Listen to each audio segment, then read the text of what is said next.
सोचिए अगर मार्केट में अचानक से 40 से 50% की गिरावट आ जाए तो सबसे बड़ा घाटा किसको होगा? आपको क्या लगता है, इन कंपनियों को या बैंकों को? बिल्कुल नहीं भैया। सबसे ज्यादा घाटा, सबसे ज्यादा चोट हमको और आपको लगेगी, यानी कि इन्वेस्टर्स को लगने वाली है। और बड़े मजेदार बात यह है कि हम खुद ही इस मार्केट के सबसे बड़े फंडर, मतलब सबसे बड़े फंड करने वाले बन चुके हैं आज के समय में। ठीक वैसे ही जैसे 90s में बैंक्स हुआ करते थे। आईसीआईसी प्रो के chief investment officer S Naren India के सबसे सीजन्ड इन्वेस्टर्स में से एक माने जाते हैं। ये हाल ही में उन्होंने एक शार्प ऑब्जर्वेशन दिया है। उन्होंने कहा है कि आज के इन्वेस्टर्स ही नए बैंकर बन चुके हैं। मतलब पहले मार्केट में एक बड़ा और मेन पैसा बैंकों और बड़ी बड़ी फाइनेंशियल इंस्टीट्यूशन से आता था। आज वो पैसा म्यूचुअल फंड से आता है, एसआईपी से आता है, पीएमएस से आता है, ईटीएफ, डायरेक्ट रिटेल इन्वेस्टर्स से आ रहा है भैया। अब नरेन का ये कहना है कि ये पिक्चर 90s के बूम जैसी लग रही है जो बाद में बस्ट हो गई थी। अब फर्क ये है कि उस वक्त जो चोट बैंकों को लगी थी, आज वही चोट इन्वेस्टर्स यानी कि हमको और आपको लग सकती है। तो 1990 में स्टॉक मार्केट में ऐसा क्या हुआ था भैया, और बैंक को शेयर मार्केट की गिरावट से मार क्यों खानी पड़ी थी? समझाता हूं, कहानी लंबी है लेकिन इसको शॉर्ट में समझाता हूं ताकि आप आराम से समझ जाएं।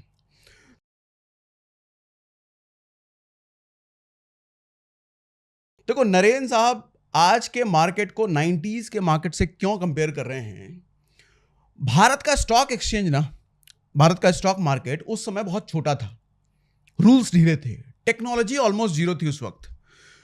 तो उस साल 1992 की बात है। एक नाम हर जगह छा रहा था, हर्षद मेहता।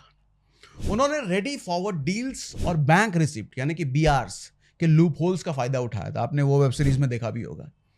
ये डील्स असल में शॉर्ट टर्म लोन्स होते थे जो बैंक एक दूसरे को गवर्नमेंट सिक्योरिटीज के अगेंस्ट देते थे। मतलब बैंक को गवर्नमेंट सिक्योरिटी मिलता था, उसके बदले बैंक बीआर देते थे, बैंक रिसिप्ट। हर्षद मेहता ने बैंकों के साथ मिलकर फेक या इसको अनसिक्योर्ड बैंक रिसिप्ट आप कह सकते हो, वो जारी करना शुरू किया।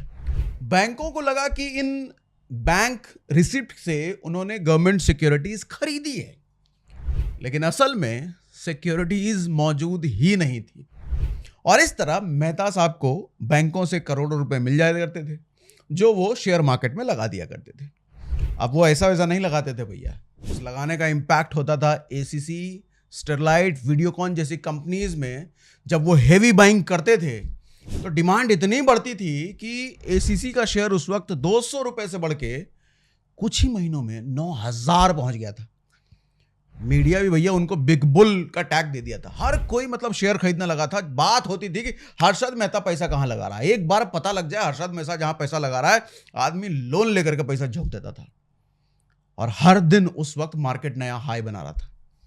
और जैसे ही स्कैम सामने आया, इस गड़बड़ी का पता चला, फंडिंग का सोर्स सूख गया भैया। जहां से पैसा आ रहा था बंद। सेंसेक्स 40-50% गिर गया। बैंकों और फाइनेंशियल इंस्टीट्यूशन को हजारों करोड़ों का नुकसान हुआ। और उनके पास जो इकट्ठा शेयर थे वो महज कागज के टुकड़े बन के रह गए, जिनको रद्दी के भाव में ही बेचा जा सकता था, बस और कुछ नहीं। तो लेसन साफ था कि जब एक ही सोर्स से पूरा मार्केट खड़ा हो और वो सोर्स अगर सूख गया तो क्रैश निश्चित है। आज फर्क यह है कि मार्केट को फंडिंग देने वाले बैंक नहीं है, हम हैं, आप हैं, यानी कि इन्वेस्टर्स हैं। हर महीने करोड़ों करोड़ रुपए के SIP, mutual fund, PMS, ETFs के जरिए मार्केट में पैसा आ रहा है। ये पैसा सीधे स्मॉल कैप में जा रहा है, मिड कैप में जा रहा है, न्यू एज आईपीओ में जा रहा है, थीमेटिक स्टॉक्स में लग रहे हैं। तो प्रॉब्लम कहां है सर? प्रॉब्लम है वैल्यूएशंस।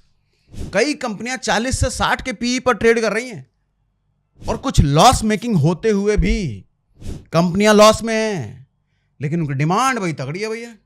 ये सब लिक्विडिटी ड्रिवन है, मतलब सप्लाई से ज्यादा पैसा आ रहा है, इसलिए प्राइसेस चढ़ रहे हैं।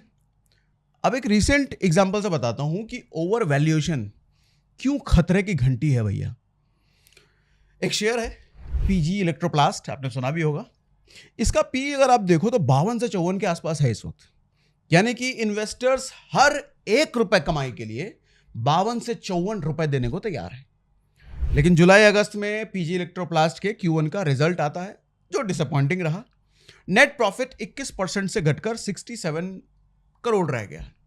गाइडेंस भी स्लैश हुआ और यही सब ट्रिगर हुआ और स्टॉक 35% तक गिर गया। सिर्फ 2 ट्रेडिंग सेशनों में हुआ है। और आपको पता है ये सब तब हुआ जब कंपनी का ईयर ऑन ईयर रेवेन्यू करीब 14% ऊपर ही था। मतलब कंपनी 14% रेवेन्यू के ग्रोथ से बढ़ रही है भैया।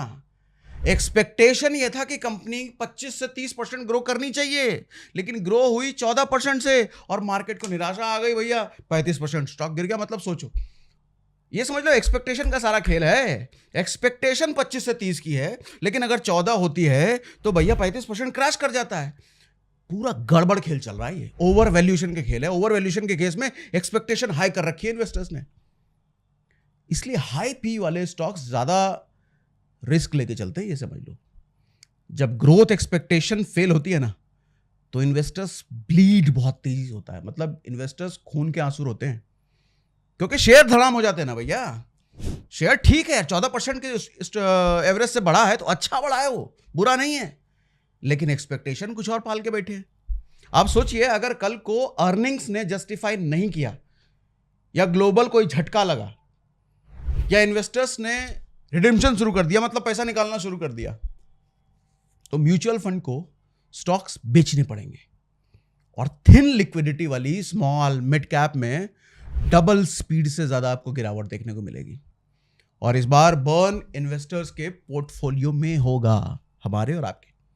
इसको आप ऐसे देखिए कि 90s में बैंक ने पैसा दिया, मार्केट चढ़ा, ठीक है, जब फंडिंग रुकी क्रैश हुआ, बैंक डूबे। आज का क्या सिनेरियो है? इन्वेस्टर्स पैसा दे रहे हैं, मार्केट चढ़ता है, इनफ्लो कल को अगर रुका, क्रैश आएगा, कौन डूबेगा? इन्वेस्टर्स डूबेंगे, यानी हमारा रिस्क वही है। Over dependence on one big funding source, एक ही सोर्स पर सबसे ज्यादा डिपेंडेंट हो जाना, यह खतरे की घंटी है। आज के इन्वेस्टर्स एक और बड़े फोमो में जी रहे हैं भैया, ट्रैप में जी रहे हैं कि भैया ये स्टॉक मिस मत कर देना है। इंस्टाग्राम पे कोई आएगा आपको कहेगा ये तो भागेगा जाएगा, ये आईपीओ जो आ रहा है एकदम लाइफ चेंजिंग है। ऐसे मैसेजेस हर जगह हैं सोशल मीडिया पर, लेकिन मार्केट साइकिल्स हमेशा रिपीट होते हैं भैया। मार्केट ऐसे मैसेजेस से नहीं चलते, ऐसे ऊट पटांग प्रेडिक्शन से नहीं चलती। मार्केट का तो गणित है भैया, वो गणित से चलेगा। जब सबको लगता है कि अब तो पैसा बनना तय है, हमारे गुरुजी वो कहते भी हैं कि जब पान के दुकान पर भी शेयर मार्केट की बात होने लग जाए ना, वही समय है एग्जिट करने का। निकलो, अब आएगी बड़ी गिरावट। मतलब इस लेवल तक शेयर मार्केट का फैलाव हो जाए, लोगों तक चला जाए कि जब हर आदमी स्टॉक मार्केट में इन्वेस्टमेंट की बात करने लग जाए, गिरेगा। क्योंकि वो समय होता है सब पैसे डाल रहे होते हैं, हर कोई पैसा डाल रहा है, भैया बढ़ गया बढ़ गया बढ़ गया बढ़ गया बढ़ गया, निकलो, गिरेगा, अब फटेगा, अब ब्लास्ट होगा। अब और एस नरेन यही बात को कह रहे हैं। और याद रखिए, वैल्यूएशन, लिक्विडिटी और सेंटिमेंट, ये तीनों अगर एक साथ पलट गए तो गिरावट इतनी तेज होगी जितनी चढ़ाई करने में कितना वक्त लगेगा। नरेन के 3 सिंपल सलाह है भैया।